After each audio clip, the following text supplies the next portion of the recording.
शुरू कुछ लोग अतीत के बुरे अनुभव और भूलों पर इतना टिक जाते हैं कि उनकी एकाग्रता पूरी तरह बीते समय के घावों को ताज़ा करने में लग जाती है। अच्छा खासा चेहरा मुरझाने लगता है, सोच कुंद हो जाती है, परिपक्वता बेहद कम हो जाती है।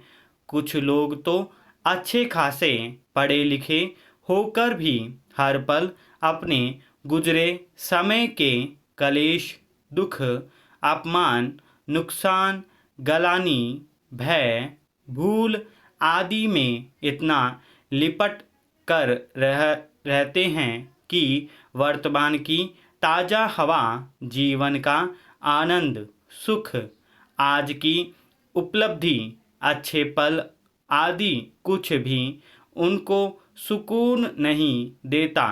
अतीत के ये जवार भाटा जब नियंत्रण से बाहर हो जाते हैं तो हर बांध टूट जाता है। रक्तचाप, अवसाद, सिरदर्द, भ्रम आदि बुराइयां हावी हो जाती है।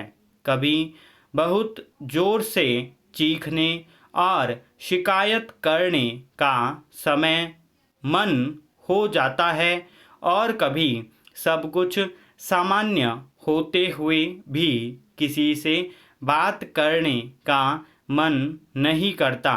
शरीर भी सुस्ती का शिकार और आचरण चिड़चिड़ा हो जाता है। बार बार पेट खराब, जुखाम हो जाता है और या तो भूख बहुत लगती है या खाने की थोड़ी भी इच्छा नहीं होती। हमेशा वे गुजरे पल, अतीत की परछाइयाँ आँखों के सामने तैरती रहती है। लगता है कि फिर वही सब जीवन में घटने वाला है। इन सब से कुछ लोग इतने आहत होते हैं कि उनके मन के इस बोझ का असर शरीर पर भी होने लगता है। जरा सोचिए कि हमारे जीवन में जो समय है वही खास होता है, पर यह भूलकर हम बीते समय की बुरी यादों में डूबकर अपना आज खराब करते हैं। एक दार्शनिक अपने शिष्यों को हर रोज सुबह एक बात जरूर याद दिलाते थे कि यह जो आज है यही तुम्हारा सबसे अच्छा दिन है और कोशिश करो कि उनमें सबसे महत्वपूर्ण भूमिका कब निभा सको।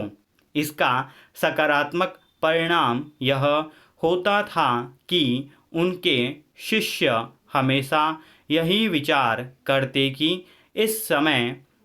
इस जीवन ने हमें कितना कुछ दिया है, इसलिए अब जरूरी है कि अपनी हस्ती को भावी जीवन के लिए तैयार किया जाए। आज तकनीक की बदौलत हर पल बदलते सामाजिक परिवेश में सबको मनपसंद ढंग से अपनी प्राथमिकता को चुनने का हक मिला है, पर यह भी सच है कि सहूलियत की अधिकता और उससे निराश होना कतई अच्छा नहीं है। आजकल नए समाज को बहुत सुख और मनोरंजन से भी दुख ही मिल रहा है। दरअसल मन बहलाव में कमी ना हो और मनोरंजन हो जाए, इसके लिए हम कुछ भी चुनने लगे हैं। अपने आसपास देखिए तो अपनी किसी गलती पर रोने वालों की कमी नहीं है। लगता है मानो हम गलती करके मिटने जा रहे हैं और दूसरों के जीवन में अतीत का कोई पन्ना बिगड़ा हुआ नहीं है। मनोवैज्ञानिकों के अनुसार हम इसलिए ज़्यादा दुखी रहते हैं कि अतीत के किसी अपराध बोध या दूसरे किसी के अपमानजनक व्यवहार से ग्रसित होने के पल हमने हर रोज जीवंत कर लिया है। लंबे समय तक जेल के कैदियों और किसी संस्था में मानसिक प्रताड़ना के शिकार लोगों के साथ यही होता है। वे वहाँ के रुख व्यवहार, किसी के अपमानजनक शब्द को भुलाना नहीं चाहते। लेकिन नेल्सन मंडेला भी लगभग 3 दशक जेल में रहे, पर जब आज़ाद हुए तो सारे संसार ने देखा कि वे आशा और उत्साह से लबरेज थे। उनकी तरह अपने व्यवहार में सुधार करना कठिन काम जरूर हो सकता है, मगर नामुमकिन नहीं। अगर कभी हमें लगे कि हम अपने अतीत के दुख को उतार फेंकने में असमर्थ हैं, तो किसी मनोवैज्ञानिक सलाहकार की मदद ली जा सकती है। ध्यान, नृत्य, संगीत, बागवानी करके भी अपने दुख, कलेश, मलाल और गलानी से बाहर निकलकर भावनात्मक बोझ से मुक्त हुआ जा सकता है। अगर इस रंग बिरंगी जीवन यात्रा में कभी किसी मोड़ पर किसी ने जाने अनजाने में हमें बहुत धोखे दिए या फिर किसी ने गलती से हमारा अपमान कर दिया, तो उस तनाव से जितनी जल्दी हो सके बाहर निकलने की ज़रूरत है। माफ़ कर दिया जाए, भूल जाए या फिर जब किसी का पक्षपाती व्यवहार, कठोर शब्द, किसी से पहुंची चोट या जख्म आहत करें, तो खुद को 2 मिनट देकर कुछ चित्रण करना चाहिए।